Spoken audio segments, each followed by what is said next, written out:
Hello, and welcome to Writing Tips with Rachel. Today I'm talking about how to play and win the mental game of writing. The first year I ran track in middle school, my coach told me, running is about 90% mental. I thought, that's ridiculous. I'm not running with my mind, I'm running with my body, and my body is too tired for this. And as soon as I thought that, my body was too tired for it, which proved her point, but it would take me a long time to concede that. The same is true for writing.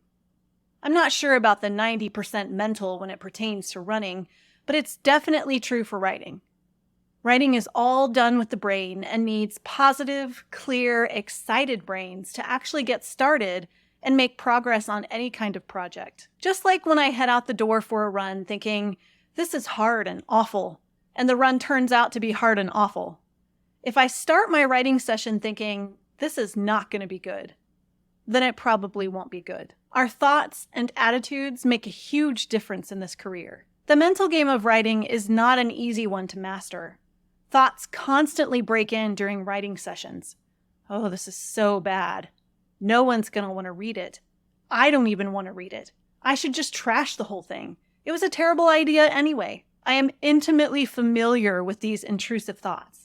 They plague me. So how can we better play the mental game of writing? Here are some suggestions. Number 1, do the work.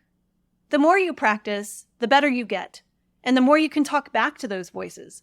Most skills and talents don't improve beyond any small measure we may have been born with if we're not willing to practice. Practice develops expertise and competence.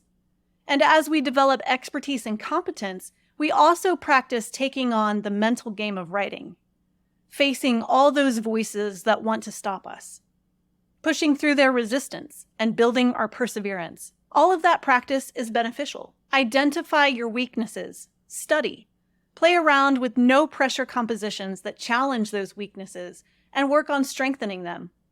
It's a grueling process, but it's a good boost to our confidence when a part of writing that used to feel hard, practically impossible maybe, doesn't feel so hard anymore. Number 2, practice turning a negative phrase into a positive one. Let's say you sit down to write and your brain immediately says, you can't do this. Talk back. Say, I can do this. And I will. If your brain says, what's the point? No one will read it. No one cares. Say, someone will read it. Someone will care.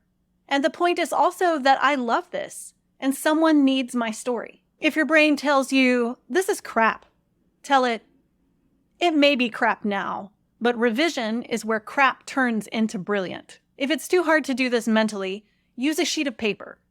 If your brain throws you a negative thought while you're writing on your work in progress, use your sheet of paper to record the negative thought, even if it breaks your flow for a second or two. Underneath that recorded thought, write the opposite of what the voice said, preferably in larger, bolder letters. Put that voice in its place. Do this for every negative thought your brain supplies, and then put your paper on a bulletin board or a wall where you can see it every time you write. Negative thoughts get quieter when you take away their power. Number 3, remember every writer faces resistance. You are not the first, and you won't be the last. No award, no bestseller status, no 3-book deal will eliminate the mental game you'll have to conquer nearly every time you sit down to write. We never feel 100% competent. We all deal with imposter syndrome, however many books we've written or how long we've been doing this. That's either a source of comfort or a source of despair. I hope it's the former. Our thoughts can be powerful, but we don't have to let the negative ones have the final say. That's it for today's Writing Tips with Rachel. I hope these tips have been helpful to you. I'd love to know how you play and win the mental game of writing. And be sure to subscribe to my channel for videos about books and life and more videos like this. Thanks for watching.